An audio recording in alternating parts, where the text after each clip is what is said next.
bino bonso vous avez connaît biso mokolo malelo ezali BM Opinion Télévision. Tous abonner massivement et surtout de partager balia. Lelo na embeli bino mwana mboka Jonathan Tchabenda.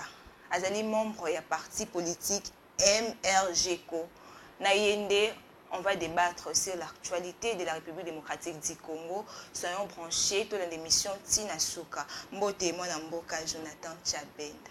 Mbote Mama Keita. Vous êtes membre d'un parti politique MGCO. Est-ce que vous connaissez le parti politique parce que vous avez l'abréviation et la Kissinini, quel est votre objectif? Vous soutenez Nakabongo, vous avez la vision ni vous avez lié à quel parti? Ok, merci. MRGCO en sigle est la Kissina Molaï, Mouvement de réveil de la jeunesse congolaise. Oui. Et Zali Parti est affilié à l'Union Sacrée, donc partenaire privilégié à UDPS. Oui. Ils ont soutenu Mokonzi Mboka. Ils ont sous l'autorité morale, il y a Maître John Bayantita, président du parti. Comme intitulé Nango Izako Lagisa, Mouvement de réveil de la jeunesse congolaise, ils ont parti Oyo, ils ont même éveil, comme le lobby réveil. Éveil pour les jeunes. Pourquoi? Parce que si l'on constate, on voit que les jeunes sont dans l'oisiveté, ils sont passifs.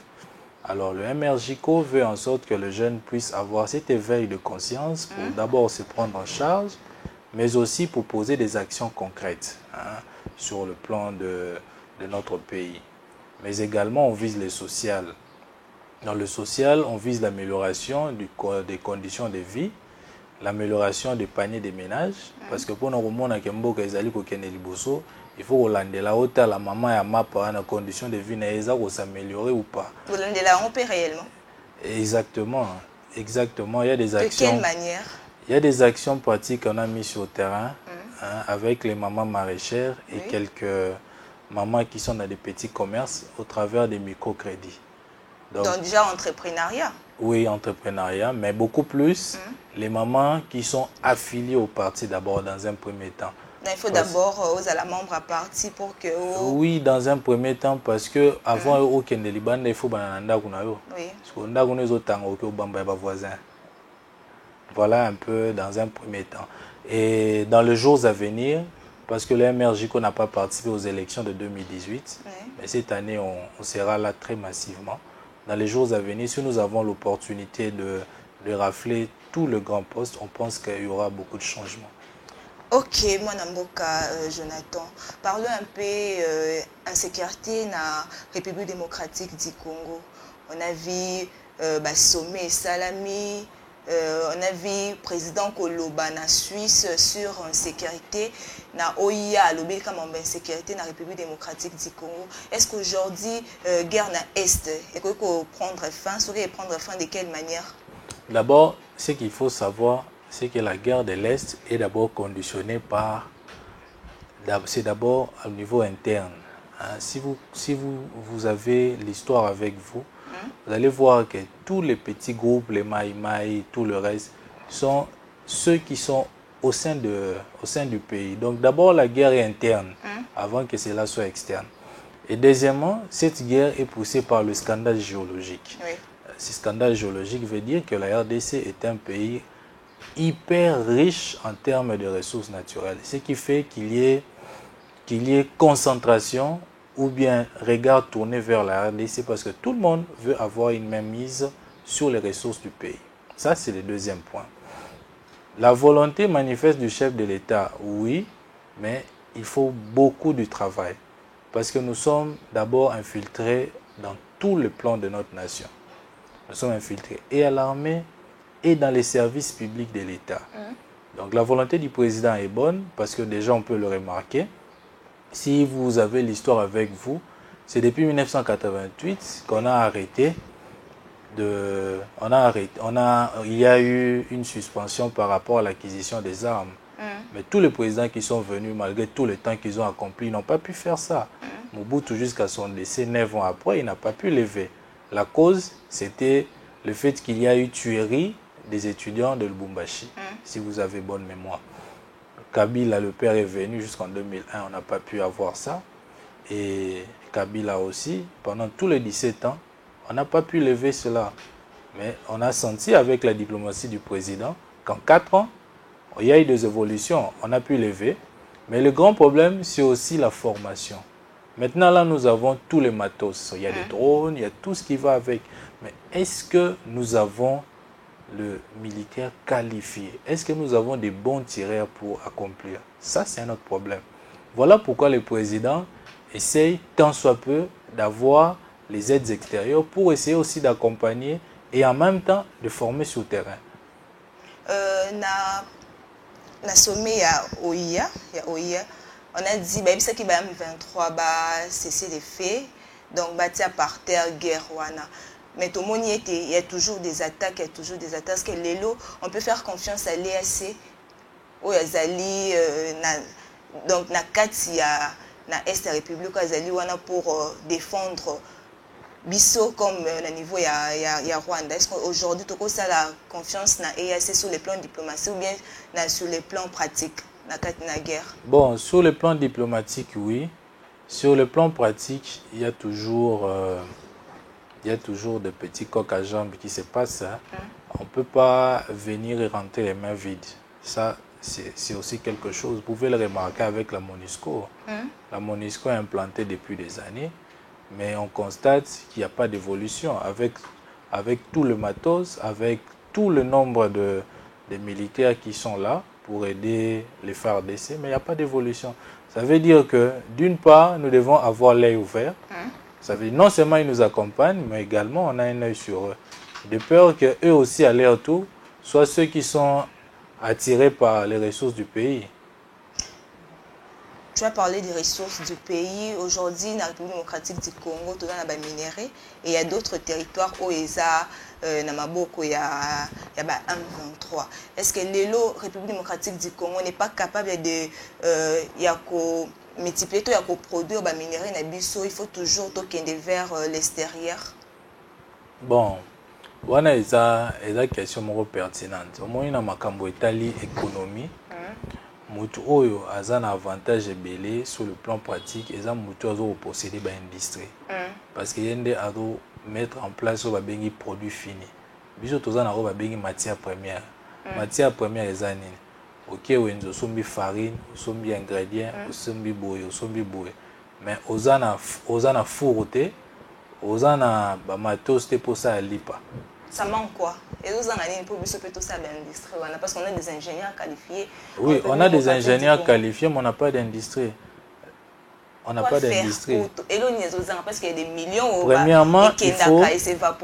premièrement, il faut d'abord que l'IGF a développé sous Moussa Naya ou Azosa déjà bien, mais à renforcer encore davantage pour qu'on essaye de bloquer les petits riens qui nous échappent et puis de négocier un partenariat pour commencer à installer. Le président a commencé, je ne sais pas si vous avez appris, le fait de signer des contrats avec ces forts et autres, c'est pour les amener à commencer aussi à fabriquer ici. Parce que si vous fabriquez sur place, le coût est également moins élevé que si vous exportez ou importez. Vous voyez un peu. L'arrivée de Macron en République démocratique du Congo, précisément à Kinshasa, l'arrivée à Macron, bon, va nous apporter quoi? Ce sera bénéfique? Particulièrement, mon opinion personnelle, on ne peut rien attendre de lui. Parce qu'on sait bien comment la France est. En quelque sorte, la France est comme une souris. Elle vous sourit et en même temps, elle vous bouscule derrière avec les bâtons. La France est en complicité avec le Rwanda, si on peut le dire. La France occasionne des subventions au Rwanda. Et le Rwanda n'est pas seul. L'histoire du Rwanda, si vous pouvez rentrer en arrière, c'est un tout petit pays qui n'avait presque rien, qui s'est développé au travers des aides extérieures. Mais on voit qu'aujourd'hui, l'arrivée de Macron pose problème en République démocratique. Oui, l'arrivée de Macron pose problème parce qu'on sait que Macron égale Kagame. Et Kagame égale ceux qui soutiennent le M23. Mais parce le président de l'Assemblée nationale, là, il a dit à la population, va réserver les accueils chaleureux. Ça, c'est une diplomatie. C'est une diplomatie, mais sur le plan pratique, on sait que Macron est parmi ceux qui ne nous aident pas. Comment se fait-il que la RDC, qui soit un pays aussi francophone que possible, nous ne bénéficions de rien de la France? Il a dit qu'il n'y a pas de politique de poids, de mesure. Non, mais particulièrement, à mon opinion, on ne peut rien attendre de la France. peut-être attendre d'autres, attendre la Chine et des autres. Parce qu'on ne peut pas avoir un partenaire, on ne bénéficie rien. Bon, il dit qu'il vient pour l'insécurité, mais pendant tous ces temps, qu'est-ce que la France a fait pour nous accompagner contre l'insécurité qui dure pendant plus de 20 ans? Donc pour vous, Macron vient négocier pour la bon, bon, c'est une façon pour lui de se racheter parce que le Kagame est vu à ciel ouvert, qu'il est parmi ceux qui accompagnent le M23 en grande partie, à 90%. On peut le constater. Comment se fait-il que qu'il y ait un communiqué qui dit que voilà, la RDC est en train de tuer des Rwandais, tout ça. La RDC tue des Rwandais ou chez eux au Rwanda ou bien ici? Bon, admettons que c'est ici. Ce sont des civils, des militaires. On a juste remarqué qu'il y avait des militaires qui étaient morts, qui étaient M23. Ça veut dire que les Rwandais se sont déguisés en M23 pour venir s'emparer des richesses du Congo. Donc vous voyez clairement qu'ils sont arrivés à la fin. Et à travers tout ce qui s'est dit, les députés belges qui ont déclaré haut et fort de tout ce qui s'est passé en RDC, pourquoi on n'en parle pas? Pourquoi on doit parler de l'Ukraine et pas de la RDC? Ceux qui meurent en RDC, baza sous-hommes ou baza batou. Ceux qui baza batou, il ne faut pas l'obéir la bango.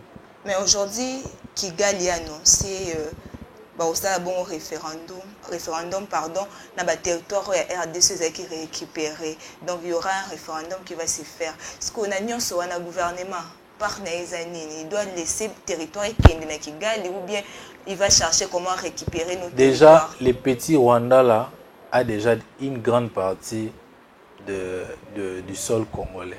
Parce que c'était vraiment un truc minuscule. Même le tout petit qu'on voit là, si vous lisez certains livres des grands historiens, vous allez vous encaparer de cette histoire. Bon, le président ou bien la République démocratique du Congo ne peut pas réagir à toute action de manière spontanée. Vous voyez, la politique, c'est un repas. Mais le président réagit à le biais de guerre, il y a Rwanda, na RDC, Rwanda ne remportera pas cette guerre. Oui. Mais il parle, mais avec des actions sur terrain, on ne voit pas des actions. Si les actions vont s'en suivre, c'est à peine que nous venons de nous acquérir de différents engins permettant de nous aider à combattre. On a maintenant des drones. Vous savez, si on a des drones, on a la capacité de repérer l'ennemi et de contre-attaquer à distance. C'est une question de volonté, c'est aussi une question de travail. Moi, je fais confiance amplement au président et je pense qu'il pourra remporter cette guerre. Parlons de l'élection décembre 2023. Votre parti, vous soutenez le chef de l'État, donc c'est déjà votre candidat unique en 2023. Exactement.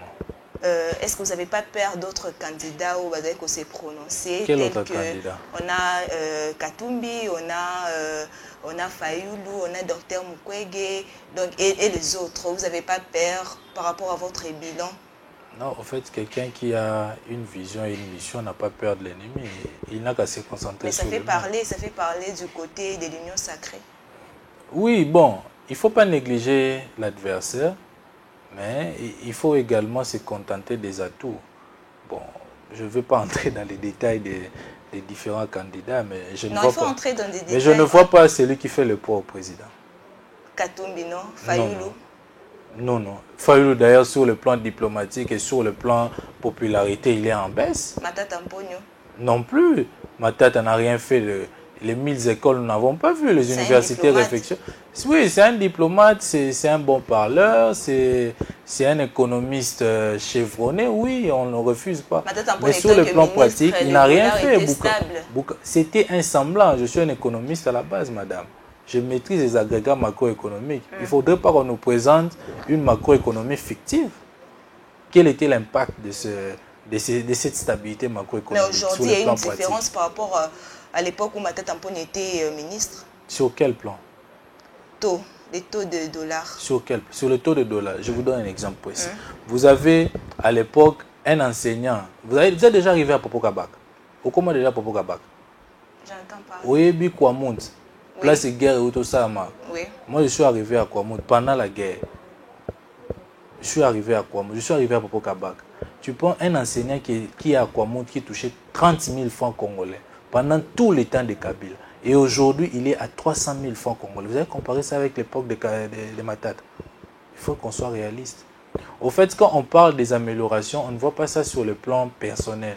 Souvent, on se dit, ah, ben, c'est 300 000, les 150 $. Mais ceux qui sont en province, mais qui même avaient 30 aujourd'hui, 000. on a tout, il y a 93, on a tout, il y a Kala. Et surtout en francs aussi, pas en dollars. Oui, mais c'était en francs à l'époque, ça représentait combien les 30 000 francs de l'enseignant de Popo Kabak. Et aujourd'hui, prenez les mêmes taux, 300 000, ça représente comment? Il n'y a pas d'amélioration, soyez francs entre vous. Est-ce qu'aujourd'hui, on peut dire le bilan de notre président est positif? Moi, je dirais qu'il est positif parce que certains... Vous pouvez montrer des faits? Je peux montrer les faits, il n'y a pas de souci. Alors, commençons d'abord par la gratuité de l'enseignement. Beaucoup de parents qui n'avaient pas droit, dont les enfants étaient à la maison, bénéficient de l'éducation actuellement. Deuxième point, il y a la couverture santé universelle qui commence dans les jours à venir, où on a eu à rassembler différentes organisations en termes de santé, l'OMS, MEMISA et tout le reste. Et on a formalisé, on a créé une succursale de santé qui est dirigée par un des professeurs de l'UCC, Madame Chimanga, qui est DGA. À part ça, nous avons les différentes routes qui sont en train de suivre l'amélioration. Aujourd'hui, je peux facilement faire Ipen par la route de Selemba ou passant par Nguiringiri. Je peux également faire Elengue jusqu'à Armée. Les transports changent par heure. Le matin, la population paye 500, à midi, il y a un prix fixé. Bon, là c'est une faiblesse. Il ne faudrait pas tout rattacher au président. Mais c'est lui qui fixe. Oui, mais on a des collaborateurs. C'est comme vous, vous êtes là, vous faites votre travail. Le DG n'est pas là pour vous suivre. Il ne sait pas ce que vous dites. Mais je lui donne le rapport. Oui, vous lui donnez un rapport. Mais qui sait que ce que vous avez dit est vrai ou faux? Là, c'est un autre problème. Au fait, chaque organe a une responsabilité claire. Ça veut dire qu'il y a un ministère qui régit, qui est là pour fixer le taux du transport. Mais on ne peut pas non plus oublier que nous sommes parmi les pays, malgré qu'il y a hausse du carburant, nous sommes parmi les pays qui ont un carburant à prix vraiment faible par rapport aux autres. Vous pouvez le voir dans d'autres pays, comment ils ont eu du mal pendant les périodes à crise. Mais nous avons quand même résisté. C'est quelque chose d'extraordinaire. Si je dois encore rentrer en arrière, nous sommes passés par la Covid, mais nous avons résisté par rapport à beaucoup de pays. Par rapport à beaucoup de pays sur le plan économique. Nous ne sommes pas pleins. On a géré avec. Alors, quelles sont les négativités? Parce qu'on a la positivité et aussi des négativités. Bon, les points négatifs ne manquent pas. Les points négatifs, c'est en rapport avec le management. C'est d'abord les nominations impropres, si je peux le dire ainsi, et puis les nominations sans tenir compte des compétences requises. Parce qu'on ne peut pas avoir à la tête d'un ministère d'économie quelqu'un qui a fait par exemple la médecine. Ça, c'était un peu de choses qui étaient à côté, qu'il faudrait revoir dans les jours à venir.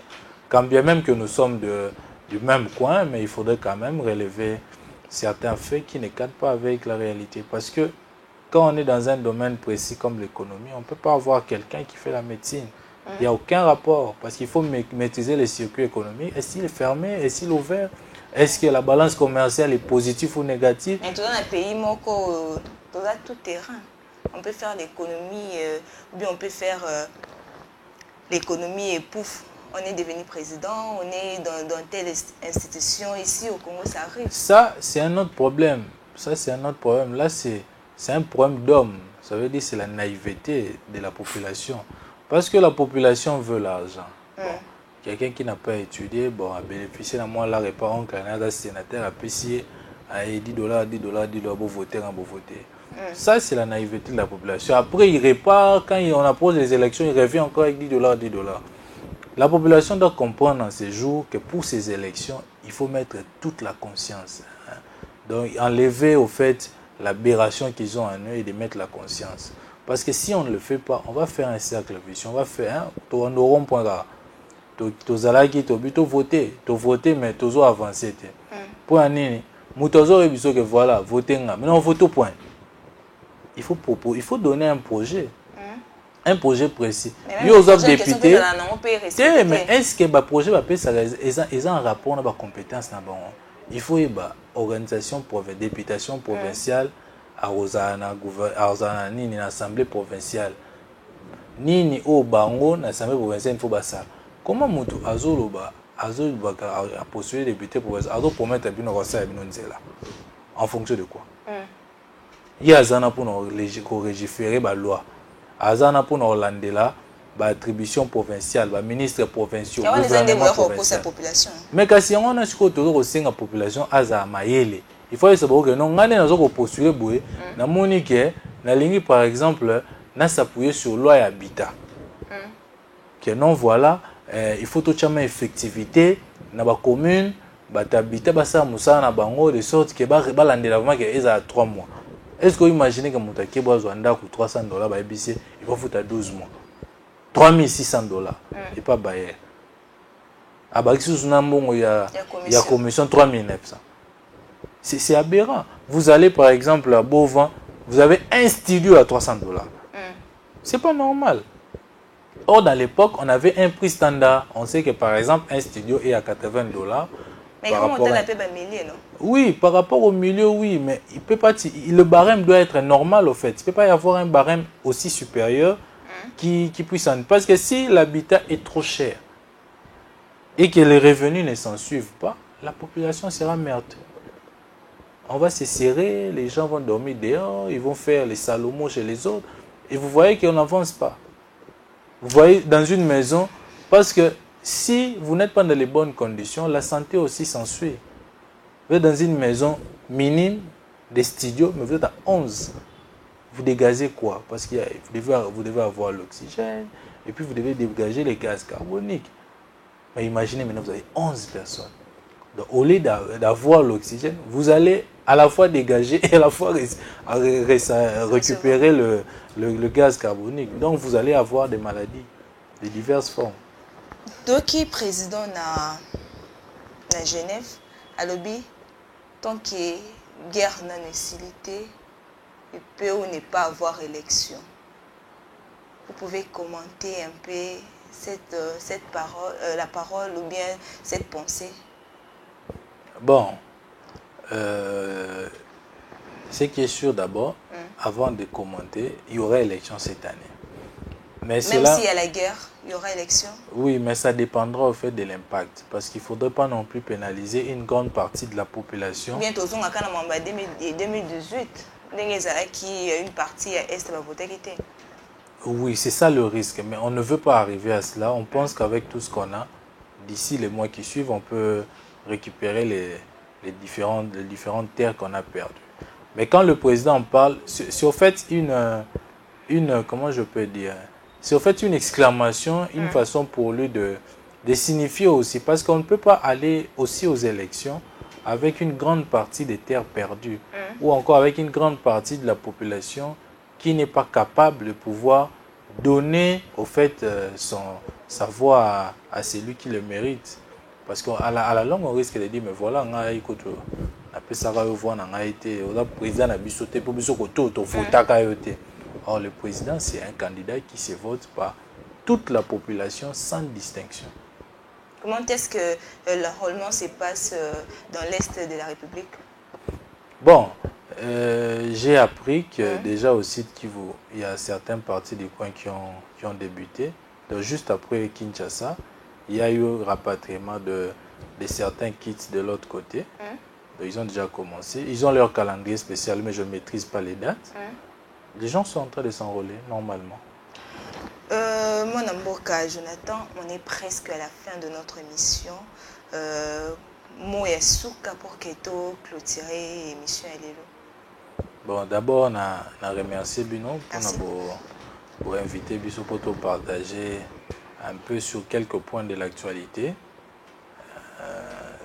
Bien que temps et ça m'a été mais na bandi pe kezape ba liboso pe ya soukate toujours là disponible pour échanger tant soit peu. Et également comme dernier mot, je remercie tous qui nous ont également suivis. Je pense qu'ils ont retenu l'essentiel et qu'ils essaient d'en prendre compte pour l'amélioration de notre nation. tokomi na suka émission ya mokolo malelo et tous s'abonner massivement et surtout to partager balia émission pour un bon fonctionnement. Il y a chaîne na biso BM Opinion Télévision tokutani na numéro mosusu.